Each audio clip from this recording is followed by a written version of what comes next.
5 روش طلایی برای رفع چین و چروک پوست صورت. هلو گایز، چطورید بچه‌ها؟ داخل این ویدیو با هم روی 5 تا از روش‌های کارآمد برای رفع چین و چروک پوست صورت به صورت خانگی صحبت می‌کنیم. همه این روش‌هایی که داخل این ویدیو برای شما گفته میشه بر اساس مقالات بین‌المللی هستش، پس استفاده از این روش‌ها هیچ مشکلی برای پوست شما به وجود نمیاره. و همچنین همه این روش‌ها رو میتونید که داخل خونه انجام بدید. اولین روش ماسک آلوورا با خیاره که میتونه که یکی از بهترین روش‌ها برای رفع چین و چروک پوست صورت باشه. برای تهیه این ماسک ژل آلوورا رو با نصف خیار تازه خرد شده مخلوط میکنیم و بعد روی پوست صورت خودمون میزنیم و 15 دقیقه صبر میکنیم. این ماسک به پوست شما نرمی و لطافت میبخشه و چین و چروک پوست های شما رو کاهش میده. مورد دوم ماسک طبیعی با زرشک و عسل هستش. توی این روش ما زرشک رو با عسل، 1 قاشق عسل مخلوط میکنیم و سپس روی صورتمون میمالیم و 20 دقیقه صبر میکنیم و سپس هم با آب گرم صورتمون رو تمیز میکنیم و این ماسک میتونه که باعث شاداب شدن پوست ما بشه و همچنین چین و چروکش رو به شدت کاهش میده.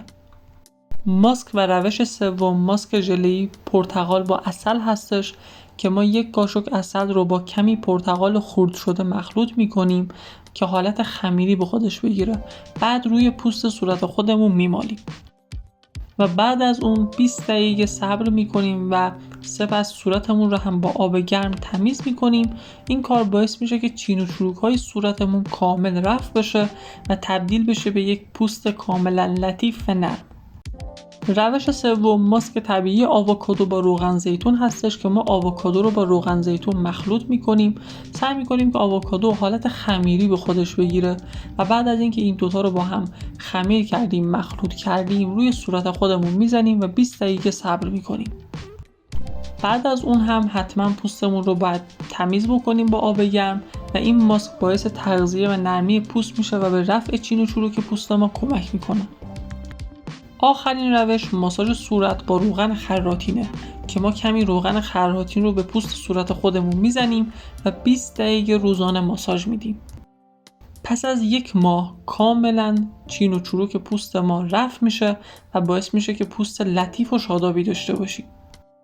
داخل ویدیو برای شما 5 تا روش آموزش داده شد که چطور بتونیم که ماسک صورت بسازیم که چین و چروک صورت ما کاملا برطرف بشه. حتما از این روش ها داخل خونتون استفاده بکنید. اگر که نظری داشتین برام کامنت بکنید و اگر که تا الان کانال من رو ساب نکردی حتما ساب بکن و ویدیوهام رو هم تا آخر نگاه کن. بدرود.